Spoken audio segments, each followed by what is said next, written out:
Juliano, bom dia, tudo bem? Olá, bom dia. Tudo bem? Estou te colocando ao vivo aqui para o pessoal, seja bem-vindo. Bom, pessoal, hoje o Juliano está aqui com a gente, ele é o nosso próximo speaker, né? A gente teve um pequeno atraso no horário aí, mas ele já está começando com a gente agora. Ele vai falar sobre a parte de vulnerabilidade e privacidade, né? O dever técnico e jurídico de segurança na LGPD. Perfeito. Juliano, fica à vontade, tá? Você está ao vivo com o pessoal, assim que se você quiser compartilhar, eu também te coloco ao vivo aí e o pessoal já está te vendo. Perfeito. Só vou organizar aqui para começar a compartilhar e aí a gente já avança. Pronto. Perfeito. Eu estou te colocando então tua câmera do lado da sua apresentação agora e o pessoal já está te vendo também o teu slide e a tua câmera. Manda ver, o BREC é seu. Muito obrigado. Então, gente, mais uma vez agradeço aí o convite por estar participando do BREC pela primeira vez. Faço esse agradecimento especial também ao Crash. E, inclusive, uma pequena observação, eu acho que já faz alguns anos tive a oportunidade também de ser convidado para ir para o BREC, mas tive exatamente na data do BREC um problema de natureza familiar bem complexo, assim, daqueles que a vida te apresenta e não pude ir. Então o BREC tem uma história assim comigo que hoje é quase como um fechamento, né? A recuperação assim de um dia que não foi tão legal há uns anos atrás, mas hoje então posso aqui estar com vocês. Bom, gente, o tema, como já anunciado, vulnerabilidade e privacidade, o dever de segurança na Lei Geral de Proteção de Dados. Espero que eu não os canse, vou tentar fugir aqui ao máximo de temas jurídicos, né, que possam afrontar a todos aí, ainda que é um pouco difícil hoje, na sociedade que a gente vive, você não conhecer um pouquinho de direito. Então, bom, gente, eu sou advogado, professor universitário. Atualmente estou concluindo meu doutorado em Direito na Universidade Federal do Rio Grande do Sul, onde também fiz um mestrado. E eu coordeno um curso de pós-graduação em Direito Digital na FMP, que é a Fundação do Escola Superior do Ministério Público, onde eu leciono aqui em Porto Alegre, no Rio Grande do Sul. E para vocês entenderem um pouquinho a minha história de vida, eu, antes de trabalhar com direito, eu trabalhei com tecnologia e quando jovem era apaixonado por tecnologia da informação, ainda sou, mas eu digo que eu sou um profissional de segurança frustrado, né? Ou melhor, que não deu certo. Eu digo isso porque eu cheguei no momento em que eu deveria escolher se eu ia para o direito ou a minha carreira estaria direcionada para tecnologia, acabei focando no direito. Não me arrependo, claro, era jovem, né? Perspectivas diferentes, mas acabei conseguindo fazer a união do útil ao agradável. Então, há bastante tempo eu leciono as matérias de direito empresarial na graduação e hoje na FMP, que é uma faculdade privada, uma fundação privada, eu criei um curso de pós-graduação em Direito Digital, convido vocês a conhecer, justamente porque nós temos colegas da tecnologia que fazem esse curso, então é um curso que já pensado por alguém que é do direito, mas que tem esse toque, esse diálogo com a TI. Eu trabalho fundamentalmente na minha advocacia apenas com uma questão, que é a implementação da Lei Geral de Proteção de Dados e já há algum tempo com propriedade intelectual. Então, eu tenho um escritório de advocacia, uma consultoria jurídica, mas eu inclusive coloquei o site dele, colegas, para que vocês conheçam, que tem um QR Code, uma iniciativa que eu tenho e que eu acredito que possa ser útil para vocês, que não é aí serviço, né, não é advocacia, mas eu tenho um grupo de estudos. Então, se vocês acessarem o meu site, tem um link lá, grupo de estudos, e esse grupo de estudos ele é quinzenal, gratuito, sem nenhum vínculo institucional, algo completamente aberto, assim. E hoje nós temos mais de 1.180 membros no Brasil inteiro que se reúnem quinzenalmente numa sala do Zoom, claro que não bate todo esse número, né? A gente tem uma média de 70, 80 pessoas online que quinzenalmente estudam a Lei Geral de Proteção de Dados. Inclusive, muitos colegas da tecnologia, da ciência da computação que estão conosco lá, e isso é algo legal. Então, é algo aberto, livre, que é um momento que eu dedico aí um pouco do meu tempo para fazer essa atividade aberta de ensino, que é o que eu gosto de fazer. Eu também sou fundador do direitodigital.io, que é o primeiro e único fórum aberto de direito digital. Então, é um fórum também livre, sem vínculo institucional, sem nenhum tipo de questão comercial nesse contexto, em que você se cadastra lá e você participa das discussões.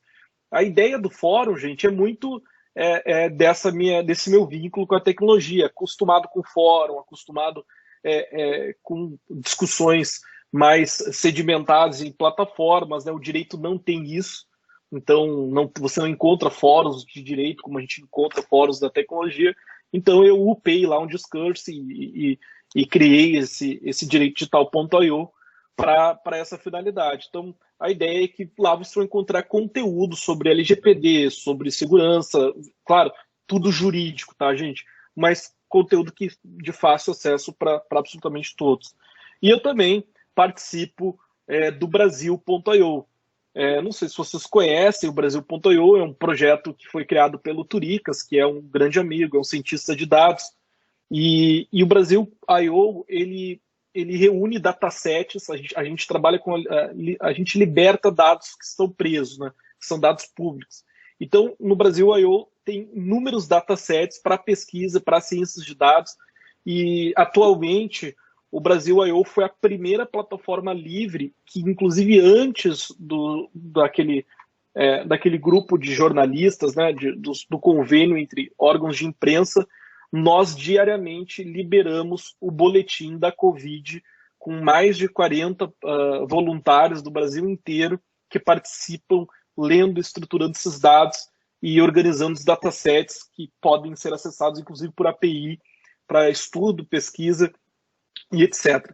A minha função no Brasil.io hoje é justamente a privacidade, a proteção de dados. Então, estou trabalhando na implementação da LGPD no Brasil.io, que em breve já estará 100% implementada através dos nossos esforços nesse sentido. Mais uma iniciativa também aberta aí para vocês conhecerem e colaborarem. Bom, LGPD, né, colegas? Assim, eu gostaria de dizer uma premissa para vocês. Primeira questão, gente, é que não tem jeito, tá? A turma do direito, os meus colegas profissionais, professores, advogados, eles sempre reclamam muito em terem que estudar ou ter muito contato com tecnologia, porque o direito é uma ciência tradicional, etc., e todas aquelas questões que vocês muito bem conhecem. E quando a gente começa a falar em tecnologia para profissionais do direito, é quase como se você estivesse falando outra língua, né? Só que eu digo, hoje no direito as questões estão mudando um pouco e hoje a gente diz o seguinte, olha, hoje você não será um advogado, um professor, um promotor, um juiz, um delegado, se você não entender um pouquinho de tecnologia. E agora eu digo isso para vocês. Vocês, profissionais da tecnologia, profissionais da segurança, não mais só precisam entender de tecnologia, mas também vocês serão chamados à responsabilidade do direito. Então, gente, isso é muito importante, inclusive fico feliz que nós temos alunos, até eventualmente aqui de graduação, nos assistindo, e eu há algum tempo venho dizendo que as faculdades que trabalham com tecnologia, né, que ensinam, seja qual for o curso de tecnologia, é preciso colocar na sua grade uma disciplina de direito digital, porque um profissional de TI, da segurança, o que for, sai da faculdade sem saber mínimos conceitos jurídicos, mínimas questões jurídicas, que depois ele simplesmente será cobrado por isso. E no direito nós temos um brocardo que basicamente diz que você não tem como fugir alegando ignorância, ou seja, a lei é para todos, então a gente sai formado e tem um monte de legislação e aí vocês ficam naturalmente buscando a compreensão. Então, quais são os desafios jurídicos que nós temos em relação à Lei Geral de Proteção de Dados? Primeiro, um desafio aqui que é técnico. Só que essa técnica que está aparecendo aqui não é só a técnica da ciência da computação. Então, pela primeira vez, a gente tem a tranquilidade de colocar dois profissionais em uma mesma mesa. Ou seja, o profissional do direito e da tecnologia. Eles vão ter que conversar, gente. Eventualmente, vocês já devem estar passando, alguns colegas aqui, por processo de implementação da Lei Geral de Proteção de Dados, e estão tendo que conversar com profissionais do direito. Esse diálogo, muitas vezes, ele é extremamente complexo, porque o profissional da TI, naturalmente, não tem conhecimento jurídico, e o profissional do direito também não tem conhecimento da TI. E eu sou muito feliz, justamente, na profissão e na forma da minha atuação, seja como professor ou como advogado, por conseguir, né, digamos, sentar e estabelecer esse diálogo. Porque a técnica, ela é jurídica e ela é uma técnica também exata, né, da ciência da computação. Vejam, no direito nós temos uma ciência social, completamente subjetiva. O direito é a ciência do depende. Ou seja, o professor passa o ano inteiro dizendo na sala de aula, depende, depende, depende. Na tecnologia da informação não tem depende. Tese é matemática. Então, esse choque, ele gera alguns conflitos. A virtualização, que para o profissional do direito isso é algo estranho. Então, vejam, agora nós estamos em um ambiente virtualizado. Eu estou na residência de algumas pessoas, no trabalho de algumas pessoas, e isso é estranho ainda para o direito. Porque o direito está habituado com o conceito de tangibilidade, ou seja, aquilo que é sensível ao tato. Eu tenho que tocar na coisa, tocar no carro, tocar no dinheiro. Então, esse fenômeno da virtualização é estranho ao direito. A descentralização, que para a tecnologia é algo completamente normal, né? Nosso amigo Crash, não sei se está aqui no Brasil, mas se não estiver, está confuso, completamente distinto da gente, ou seja, as questões são descentralizadas, os players do mercado, servidores, tudo isso é completamente normal para nós, sob uma ótica da tecnologia. Para o direito, quando a gente está falando de descentralização, é um choque também muito importante, principalmente de legislação. E também um outro ponto interessante que foi mencionado até na primeira palestra, em alguma medida, quando a gente está falando em tecnologia e conceito jurídico de bem de propriedade, nós estamos falando de bens não rivais. O que significa isso?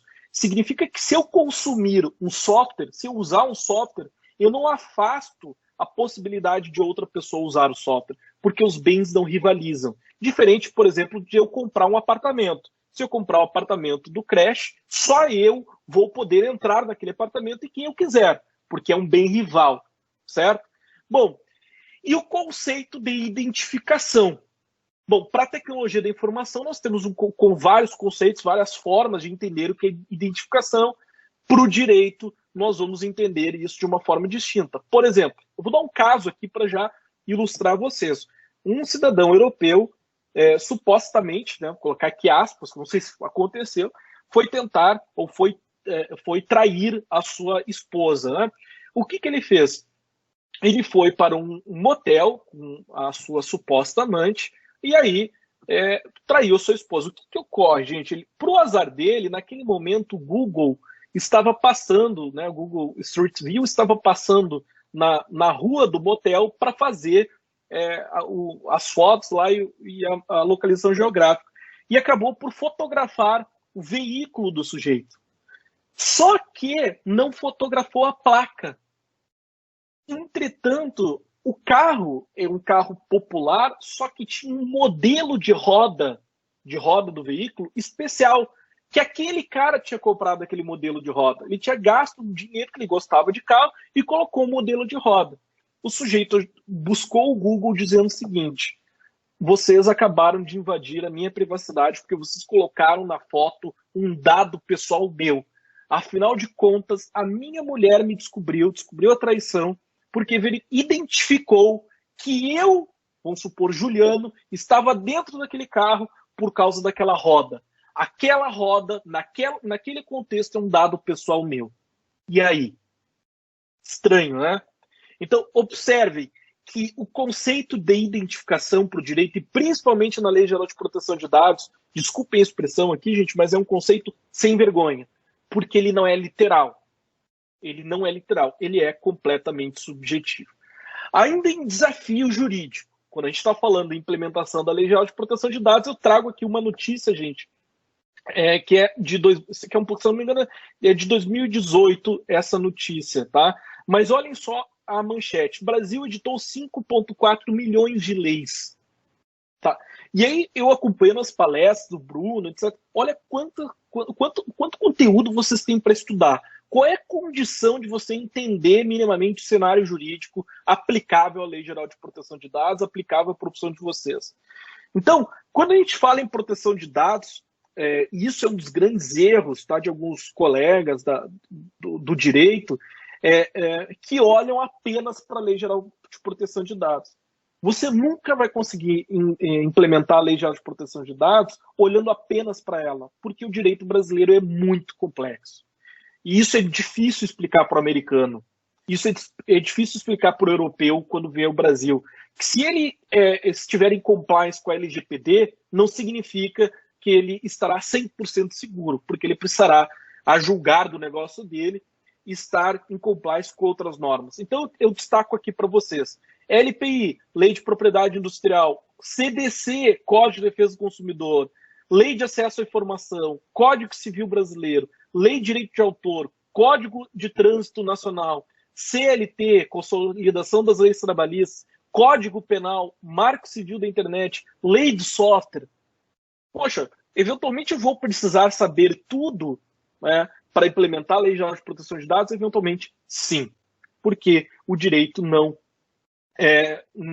se interpreta, não se aplica por fatias. Basicamente, o que eu gostaria de destacar para vocês é um ponto sensível em relação à Lei Geral de Proteção de Dados e que pouco está sendo observado por alguns profissionais, diz respeito à relação de consumo. Tá? Aqui saiu consumidor, mas o correto é relação de consumo. Por quê? Porque, fundamentalmente, quando nós observamos uma relação de consumo, o emprego, a interpretação da Lei Geral de Proteção de Dados, ela muda completamente. E aí eu tenho uma certeza no momento em que eu falo para vocês. Eu não conheço quem está eventualmente assistindo essa palestra, mas eu tenho uma certeza. Todos vocês são consumidores. Pô, Juliano, isso é óbvio, mas o conceito de consumidor é um conceito jurídico e ele traz implicâncias completamente distintas. Vocês já devem ter ouvido falar, por exemplo, gente, no Juizado Especial Cível, no JEC, ou nas pequenas causas. Eventualmente, vocês já foram lá no Juizado Especial Cível para reclamar de um produto que não chegou, para reclamar de um produto que deu problema, etc, etc. Agora, olhem, por exemplo, vamos pegar aqui o exemplo da BREC aqui. Não me leve a mal, Crash, mas vamos pegar o exemplo da BREC. Vamos considerar que a BREC pagou uma licença para a Microsoft para poder transmitir a nossa palestra. E deu um erro lá na conexão da Microsoft, sei lá o que aconteceu. Deu um erro. A pergunta é, pode acontecer esse tipo de erro? Não, não pode. Não pode sob uma ótica jurídica. Eu contratei o serviço que eventualmente foi prestado de forma equivocada. Agora, qual que é a probabilidade do Crash pegar, contratar advogado, ou ele mesmo ir lá no Juizado Especial Cível e dizer o seguinte: tive um problema no software no momento da apresentação da BREC, isso pode ter atrapalhado, as pessoas se sentiram desconfortáveis, quero danos materiais pelo tempo perdido e dano moral. Outro fenômeno, quem aqui nunca perdeu linhas de código por um crash no sistema? Ou um bug no Windows que deu um crash? Tá? Eu duvido que alguém na vida não tenha passado por um fenômeno. Eu falo isso até pela Apple, pelos dispositivos software da Apple também, e daí por diante. O que acontece, gente, quando nós sofremos esse tipo de problema? A gente fica furioso, né? Bate no teclado, quebra tudo, etc. Mas você perdeu lá algumas linhas de código e perdeu. Putz, passei a manhã inteira codando esse negócio, deu crash e perdi.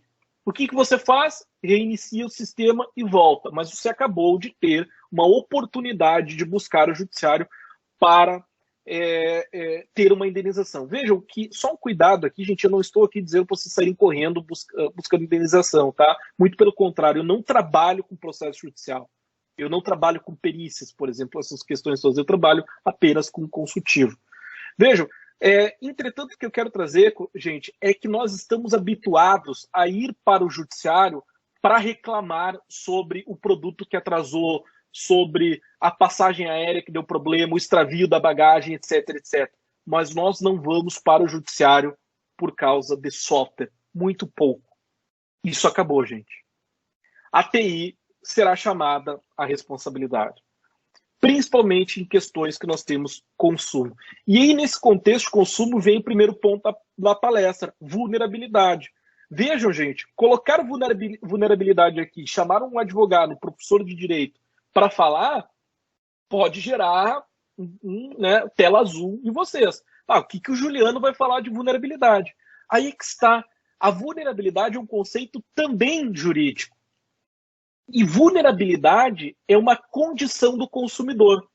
Olha aí, gente, vou trazer aqui um conceito que talvez vocês não conheçam e esse conceito pode ser útil para a curiosidade da vida profissional de vocês. Você sabe o que é a etimologia da palavra vulnerabilidade? O que significa? De onde veio? Vulnerabilidade vem de vulnus. Do latim, vulnus significa ferida. Faz sentido, não faz? O software tem uma vulnerabilidade. O software tem uma ferida. Se essa ferida está aberta, o Bruno vai conseguir onar lá o software. Não é verdade? Então, o que nós temos sobre a ótica jurídica é que o Código de Defesa do Consumidor brasileiro diz que todo consumidor é vulnerável. Todo. Juliana, eu não quero ser vulnerável. Não interessa. O Código de Defesa do Consumidor é protetivo. Então, por isso que você vai dizer que dificilmente você vai perder uma ação de consumo, se você provar ali o seu direito. Por essa razão, gente, eu quero que vocês entendam que a partir de agora, todo usuário de software que estiver lá no outro lado da bancada, digamos assim, e se tratar de um software de consumo, como assim software de consumo? Um software de mercado, seja para consumidor final ou intermediário, ele é vulnerável. Esse sujeito é vulnerável, ele tem uma ferida. Qual é a ferida, Juliano? Técnica. Vocês entendem de tecnologia, o usuário não. Então não é dever do usuário entender de segurança da informação. Agora, claro que ele pode concorrer por vazamento de dados. Em muitos casos, sim, o usuário foi lá e clicou naquele link, né, no phishing lá, querendo vender não sei o que para ele. Aí ele clicou no link, foi infectado, teve seu software invadido, sei lá o que, não vai culpar o desenvolvedor. O nome disso é culpa concorrente. O usuário, o consumidor, concorre para o evento danoso. Mas vocês devem trabalhar para reduzir essas vulnerabilidades. Então, o que a LGPD traz? Lá no artigo, isso vocês já conhecem, eu tenho absoluta certeza. Lá no artigo 7º traz esse conceito de consentimento. Uma das hipóteses de tratamento de dados pessoais é mediante o fornecimento de consentimento. O que é consentimento? Clique aqui para consentir, né, os termos de uso desta aplicação. Você está sendo gravado e está tudo certo. Isto é consentimento? E aí eu já digo para vocês. Perante o direito brasileiro, não. Perante o direito brasileiro, consentimento nós chamamos de consentimento livre e informado. Já temos decisão suficiente na União Europeia que checkbox não é consentimento. Por isso que o consentimento será uma das piores bases legais para vocês buscarem tratar dados pessoais. Porque a forma jurídica de comprovar que realmente aquela pessoa leu o documento e ela tem ciência do que ela leu e ela está consentindo é extremamente complexa. Outra questão importante sobre esse inciso, diz respeito a esse inciso 5º.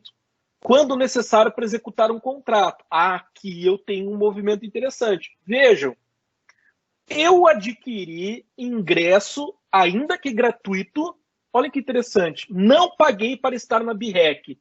Sou consumidor? Resposta: sim, é consumidor. Porque o conceito de consumidor não exige remuneração. Sou consumidor da BREC e sou consumidor, inclusive, da Microsoft por estar utilizando esse produto. Então, se algo ocorrer neste curso, a Microsoft pode responder. Agora, a Microsoft precisa do endereço IP, precisa de metadados dos nossos usuários que estão aqui assistindo. Qual é a base legal de tratamento de dados para a Microsoft? Aqui, quando necessário, para execução de um contrato. Então, a Microsoft tem um contrato com a FIAP, com a BREC, está aqui e tal. Eu, enquanto apresentador, ou vocês, enquanto as pessoas que estão assistindo, vocês estão fundados, provavelmente, também neste inciso. Bom, só que em matéria de relação de consumo, nós vamos aplicar também esse artigo 47, que ele, gente, é autoexplicativo. As cláusulas contratuais serão interpretadas de maneira mais favorável ao consumidor. O que significa isso? Que tudo que estiver em letra miúda, pequena, inteligível, que eu não consiga entender, com juridiquês muito pesado, muito chato, vai ser declarado nulo de pleno direito. Então não adianta eu redigir termos de uso, política de privacidade, que o consumidor não entenda, porque perante o direito tudo aquilo é anulável. Olha a situação, gente. Então é preciso de criatividade jurídica junto com tecnologia da informação. Hoje nós temos um cenário importante, tá? Que é um período em que a Lei Geral de Proteção de Dados está em vigência, mas o poder de multa, o poder sancionador, está suspenso, mas não significa que você não pode, as empresas não podem ser punidas. Então, o que nós devemos fazer atualmente é uma análise de risco. E vocês, melhor do que eu, sabem fazer isso.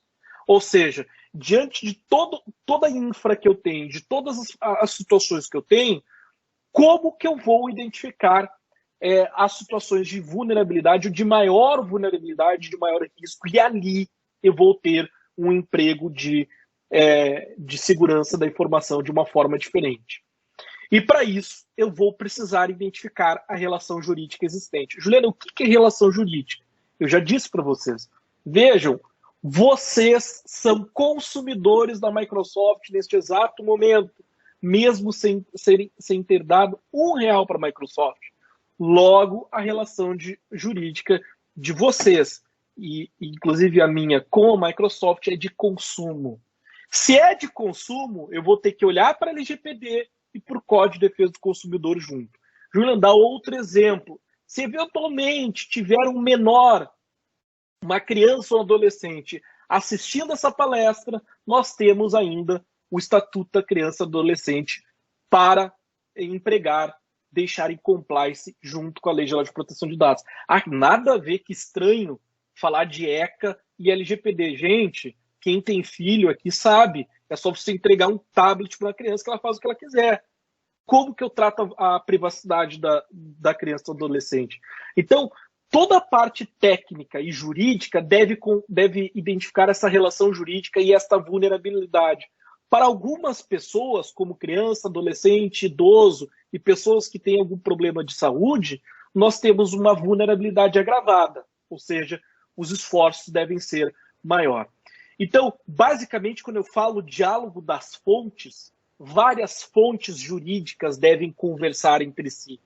E o primeiro ponto que nós vamos fazer, vejam, mapeamento de dados errado, eu devo começar mapeando as relações jurídicas para depois sair atrás dos dados. Agora, qual é o fato? Por que eu coloco este bocejo, gente? Este bocejo prazeroso, né?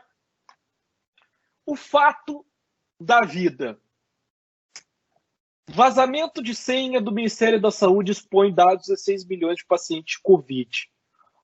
Eu, infelizmente, tive a oportunidade de trabalhar nessa matéria aqui, acompanhar todo esse caso recente, foi agora dia 26.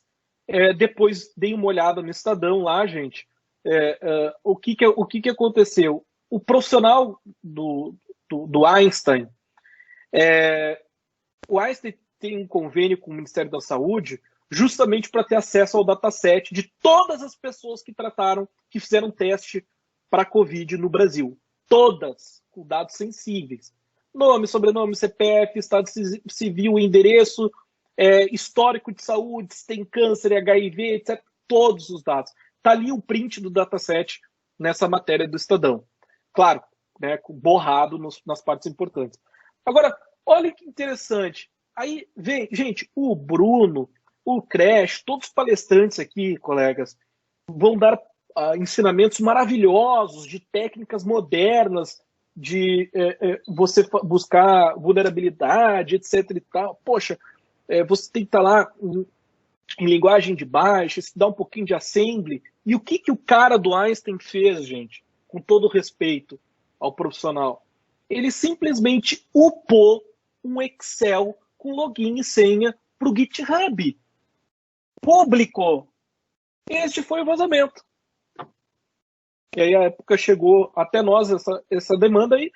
Então, a questão central, de forma equivocada, primeiro que já tem um erro técnico, o cara não deu commit pela linha de comando, ele foi lá no GitHub, clicou em enviar arquivo e enviou manualmente, gente.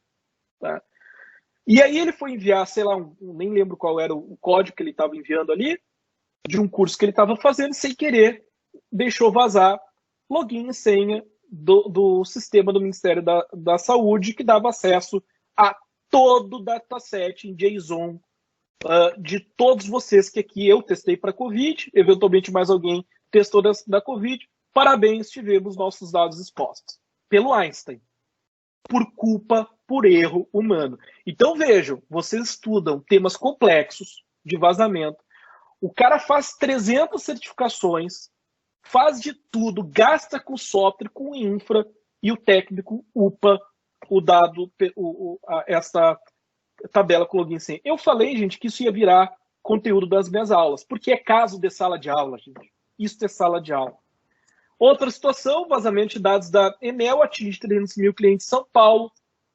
Falha no Detran, vaza dados 70 milhões de brasileiros com o CNH. Tá? E aí, gente, não tem fim isso aqui. Certo? Então eu poderia passar a tarde inteira passando informações sobre vazamento de dados, muitos deles com erros humanos. Aí vem a parte de segurança da informação que eu quero trabalhar com você, só que não é de segurança da informação propriamente dito, é um dever de segurança. O que é o dever? Gente, eu já adianto para vocês o seguinte, dever é diferente de faculdade, é diferente de liberalidade. Quando eu encontrar com o Crash, eu posso querer ter a faculdade, a liberalidade, a vontade de pagar um café para ele. Meu amigo, eu quero pagar um café para o meu amigo Crash. Quando eu estou falando em dever, gente, eu tenho a obrigação. E eu já adianto para vocês, dever descumprido faz nascer um segundo dever, que é o dever de indenizar. Então, meus caros, vejam, lá no escritório, a gente está fazendo a implementação da LGPD com software próprio. Então, contratamos lá um time de desenvolvimento para desenvolver uma ferramenta para auxiliar na implementação da LGPD. E eu, junto com a pessoa responsável por gerar o time, por liderar o time, já no início ali do desenvolvimento, apresentaram um primeiro ponto, e eu falei, gente, cadê a criptografia do banco de dados? Criptografia, Juliana, é que assim, quando a gente desenvolve quando a gente está desenvolvendo, e a gente vai usar aqui MySQL, a ideia é isolar o banco de dados. A ideia é que ninguém tem acesso. Gente, eu falar na BREC que a ideia é isolar banco de dados para ninguém ter acesso é para vocês caírem da cadeira rindo, né? Por favor. E se o Bruno consegue acesso? O que eu vou fazer? Ele tem que dar de cara com o quê? Com os dados dos meus clientes? Ora, trabalha com implementação de LGPD. Aí vaza o banco de dados do software que eu utilizo. E está lá os dados pessoais. Né? Tem que criptar. Mas vai gerar problema no processamento, o software pode ficar lento. E outra questão são as buscas via o MySQL ali. Nós vamos ter algum tipo de problema nos índices ali para fazer busca. Vamos ter que criar outra forma. Paciência. Vai encriptar tudo. Dever de segurança. Porque se vazar e não tiver encriptado e os dados forem expostos, eu vou ter que indenizar. Esse é o ponto central.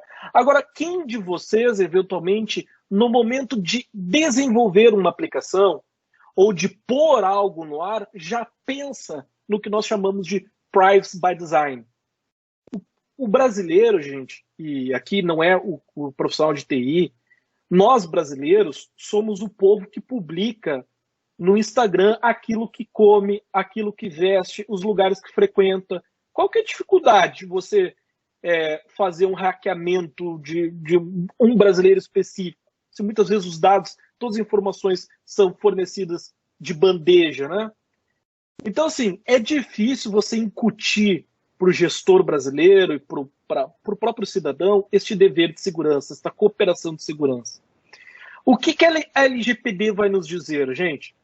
A LGPD vai dizer o seguinte: os agentes de tratamento devem, botei em vermelho para vocês lembrarem, devem, é dever. O que acontece se o dever for descumprido? Eu vou ter que pagar, vai ter que pagar. Colegas, eu não estou falando em multa, tá? Eu não estou nem falando em multa. Devem adotar medidas de segurança técnicas, administrativas, aptas a proteger dados pessoais de acesso não autorizado e de situações acidentais ou ilícitas de destruição, perda, alteração, comunicação. Eu, esses tempos, fui fazer uma reunião em uma empresa também para falar sobre a LGPD, uma empresa bacana e tal, francesa, já com uma cultura de privacidade. Entretanto, entrei na sala, numa sala onde ficam os funcionários e tal, tinha um monte de tela, gente, de dashboard, daquelas televisões de 50 polegadas com os dados pessoais de consumidores passando na tela, porque eles precisam, e os dados todos expostos ali. Então, vejam, eu sou um terceiro, eu não sou funcionário da empresa. Eu entro para uma reunião e eu já tenho acesso de forma indevida a dados pessoais. O sujeito que vai colocar a bombona de água, o sujeito que vai, vamos supor, o cara da TI que vai lá arrumar, ele olha para o dashboard, está lá, dados pessoais. Não precisou muito para ter acesso ao vazamento. Então, esse dever, ele supera a segurança, ele supera a técnica e ele cai aqui na nossa máxima do comportamento. Depois, gente, os agentes de tratamento ou qualquer outra pessoa que intervém em uma das fases, gente, se vocês, participaram de qualquer momento no processo de tratamento de dados, vocês são obrigados a garantir a segurança. Juliano, mas foi o estagiário que eventualmente upou a senha lá para o GitHub, participou da fase de tratamento, participou porque ele teve acesso às informações. Então ele tem que trabalhar de forma a estar obrigado a esse dever de segurança. Quando ocorre o incidente, o que tem que fazer? Comunicar à autoridade. Aqui é importante por causa de uma coisa. O que vai acontecer, gente? Eu não tenho dúvidas que mesmo com o implemento LGPD, aliás, isso é interessante que eles acham, né, que o advogado vai chegar na empresa e vai blindar a empresa de vazamento, né? Pelo amor de Deus, quem somos nós, né? Mas, olhem que interessante o que diz esse parágrafo 48 aí do artigo, parágrafo 3º do artigo 48 da LGPD. Quando a autoridade for avaliar a gravidade do incidente, ela vai verificar se a empresa consegue comprovar que foram adotadas medidas técnicas adequadas que tornem os dados pessoais afetados ininteligíveis, ou seja, capazes de você verificar os dados lendo, né? No âmbito, nos limites técnicos do seu serviço. Então, o negócio é o seguinte: vocês teriam dificuldade, mais uma vez, em encriptar um banco de dados? Não, eu sei fazer isso, Juliano. Pois é, por que não faz? Ah, não, bom, meu chefe não quis, o projeto não deu, eu tenho alguma dificuldade técnica aqui que para aplicação final não vai dar. Ok, mas você, gestor de projeto, deve formalizar um e-mail dizendo que, de acordo com a LGPD, seria melhor nós encriptarmos o banco ou buscar alguma alternativa para tornar ininteligível. No Brasil.io, a gente está fazendo isso através do que a gente chama de ofuscação. Então, a gente está pegando os datasets, os códigos lá em Python, para justamente já ofuscar dados pessoais que nós estamos capturando lá da Receita Federal. Por exemplo, dados de empresa. A gente pega o CNPJ para deixar lá os dados das empresas disponíveis, dataset organizado, e aí, eventualmente, vem o dataset com o CNPJ e os sócios. A gente está ofuscando isso justamente como um dever de comprovar em caso de vazamento. Nós mitigamos ali essa questão. Bem, o sistema utilizado para tratamento de dados pessoais deve ser estruturado de forma a atender os requisitos de segurança. Gente, mais uma vez, deve. Eu não tenho mais como, isso não é legal, eu não quero, vou gastar horas com isso, paciência. Deve fazer isso. E o mais interessante, gente, é que está em vermelho, nesta lei. Juliana, eu posso seguir a ISO? Pode seguir a ISO, eu recomendo que sigam. Segue a ISO, segue o que você quiser, mas o juiz vai olhar para a lei. Então, gente, não adianta, não tem como fugir da Lei Geral de Proteção de Dados. Eu, para ajudar vocês, inclusive, gente, coloquei este artigo lá no nosso fórum, que é um artigo, peço que vocês leiam esse artigo, ele tem pouco juridiquês, tá? Então tá aí tarefa de casa, gente, ensinamento sobre Lei Geral de Proteção de Dados. Acessem esse artigo, tá? Da professora Ana Cavalcon, que foi a autoridade foi responsável pela autoridade de proteção de dados no Canadá, e ela que criou esse conceito de Privacy by Design. Neste artigo, vocês vão verificar os conceitos de Privacy by Design. Leiam, estudem aquilo, depois voltem para conversar comigo e empreguem isso nas atividades de vocês, tá bem? Se tudo isso der errado, se você upar a senha lá para o GitHub, se o seu sistema for invadido, eu não vou falar sobre multa, porque também eu sei que a turma do direito chega com aquele negócio da multa para assustar, né? Vai ter multa, né? Me contratem. Não. Além da multa, gente, tem a questão da indenização. A indenização, ela independe da multa. Então, por exemplo, eu já adianto para vocês, e mais uma vez eu não gosto disso, porque depender do judiciário é complicado. Mas, se você teve os seus dados, se você testou para Covid, tá? Fiz o teste para Covid, muito provavelmente seus dados foram expostos por força do vazamento provocado pelo funcionário do Einstein, que upou para o GitHub de forma pública o login e senha de acesso ao sistema do Ministério da Saúde. O que cabe? Indenização. Agora, vejam, pararam para pensar, se todos os 16 milhões de brasileiros forem bater no judiciário buscar a indenização contra o Einstein, assim como tem advogados que estão trabalhando do lado, digamos, criando estruturas consultivas de implementação da LGPD, etc., tem outros colegas advogados que estão desesperados com essa lista, eventualmente ligando para as pessoas para pegar procuração e contrato e juização. Eu não acho isso bonito, sinceramente. Eu tenho pavor da judicialização. Entretanto, este é o Brasil. Você sabe que o Brasil é muito... a judicialização aqui é muito forte. Onde que está isso previsto na lei? Artigo 42. O controlador ou o operador que, em razão do exercício da atividade de tratamento de dados, causar dano patrimonial, moral, individual, é obrigado a repará-lo. Ou seja, vamos pegar o caso do Einstein ali, que é recente. Quem é o controlador? O Einstein é quem decide. E quem é o operador? Eventualmente, o profissional ali da ciência de dados, que estava fazendo o profissional do Einstein, né? Ambos vão ter que indenizar. Aí, inciso primeiro, o operador responde solidariamente. Sim, gente, eu destaco isso porque o que acontece, galera? Naturalmente, infelizmente, isso não é legal, né? O profissional foi desligado, né? O profissional perdeu o emprego. Então, esse tipo de fenômeno vai acontecer. Você pode perder o seu emprego, você ainda vai ter que indenizar. Eu não tenho bem suficiente para indenizar. Vai indenizar na extensão do teu patrimônio. E o Einstein, ou o controlador, indeniza junto. Repito, não estamos falando em multa. Tá? O nome dessa responsabilidade no direito, gente, é responsabilidade solidária. Todos que concorreram, que estiveram juntos no momento do evento danoso, vão indenizar. A lei é extremamente protetiva. A única forma que eu tenho, e aí este artigo 43 ajuda muito vocês, tá? A única forma que a gente tem para fugir do dever de indenizar é através dessas hipóteses. A primeira é comprovar que eu não tratei dados pessoais. Juliano, o que é tratamento? Resposta simples: tudo.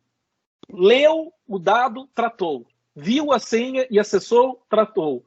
Enviou e-mail, tratou. Excluiu, tratou. Acessou, tratou. Tudo é tratamento de dados. O conceito jurídico de tratamento de dados é diferente do conceito jurídico, do conceito técnico de tratamento de dados. Ok? Então, se vocês me mostrarem um dataset, eu olhar, tratei os dados pessoais, porque eu tive acesso. Tá? Que, embora tenham realizado tratamento de dados pessoais, não houve violação à legislação.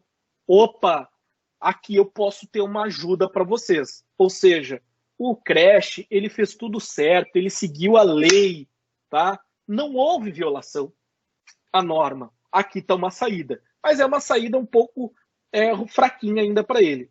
E agora a gente tem a terceira saída, que é justamente que o dano ocorreu por culpa exclusiva do titular dos dados pessoais, ou seja, de nós enquanto pacientes que testamos para Covid, ou de terceiro. Quem é o terceiro, gente? O terceiro é o cracker, eventualmente é a pessoa que hackeou lá o sistema de forma ilícita. Então aqui está eventualmente a saída, porque assim, gente, nessa corrida de Tom e Jerry do direito e da tecnologia, eu não acredito no direito, gente. Eu acredito na tecnologia. Você pode pagar os melhores advogados para implementar LGPD, para fazer o que quiser, pagar software, o que for. Vai o Bruno, vai o Crash, vocês vão pesquisar e vão hackear o sistema. Eu acredito em vocês. Então a única forma que eu tenho é de endereçar a responsabilidade para o hacker ou para a pessoa que invadiu. Agora, como é que eu faço isso, Juliano? Porque eu sempre vou ter um invasor. Ah, bom, esse é o ponto central. Bem, aí eu assisti a palestra anterior do Bruno, gente, e via o conceito de bug, né? O que é bug? Bug para o direito, gente, aí é um conceito diferente da tecnologia. O bug, ele deve ser interpretado da seguinte forma. O bug é uma ausência de um dever de cuidado que não deveria ter acontecido. Então, assim, se eu tomei todas as medidas de segurança possíveis e o Bruno e o Crash descobriram um zero day que não existia, gente, eles criaram a tese. Não era um bug previsível. Eles superaram a aplicação de uma forma inexistente. Tese de doutorado do Bruno lá. É algo novo. Ninguém nunca viu. Ou, se viu, não era razoável que a comunidade de segurança da informação sabia. Por exemplo, um garoto indiano de 16 anos sozinho descobriu um bug no Teams da Microsoft. Sozinho. Não comunicou a ninguém. É razoável que a comunidade da ciência da computação conheça desse bug? Não. Juridicamente não é razoável. Então, se alguém invadiu, se o guri lá na Índia invadiu com base nesse bug que ele acabou de desvendar sozinho, e não era um bug fácil, não era previsível, não era senha default, tá? Eu vou ter como endereçar a culpa exclusiva para o invasor. Agora, repito, nós tivemos uma outra invasão recentemente que eu também participei lá não da invasão, né, gente? Da resposta do incidente, que é o clássico invasão de WordPress, né? Um negócio ridículo, que é os caras não atualizam os plugins, enche de plugins no WordPress e não atualizam o plugin. Então, quem cuidava do plugin na empresa? Quem cuidava do WordPress da empresa? O marketing e a TI. Nem tinha login e senha do WordPress. O site inteiro de uma companhia em WordPress e a TI não tinha login e senha.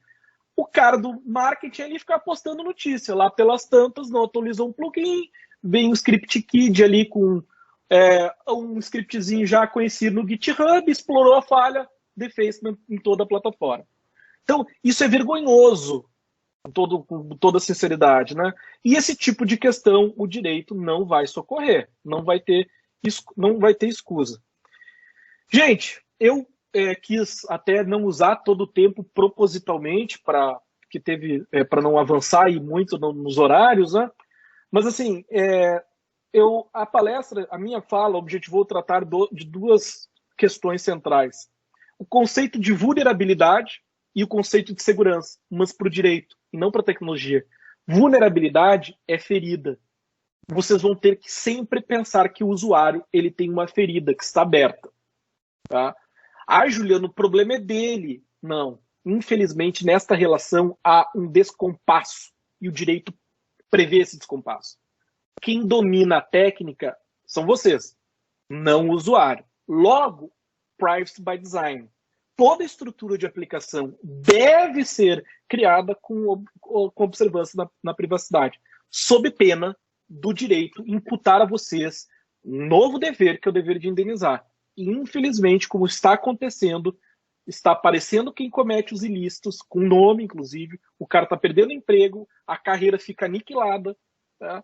E dessa vez, aquela velha gambiarra, né, que eu também, quando desenvolvia, a gente, não, peraí que eu vou fazer uma gambi aqui para dar certo. A aplicação está funcionando como? Não sei. Nem mexe muito, mas está funcionando. Isso não vai mais funcionar. Gente, o conceito de segurança, por sua vez, o conceito jurídico de segurança significa um conceito não técnico, e sim um dever. E aí, para uma frase para quem estiver anotando. Conceito jurídico de segurança. Dever de implementar as melhores técnicas disponíveis e conhecidas no mercado. Eu até acrescentaria um pouquinho antes. Dever de implementar as melhores técnicas razoavelmente disponíveis e conhecidas no mercado. Então, meus caros, vocês vão ter que buscar isso. Não seremos nós no direito.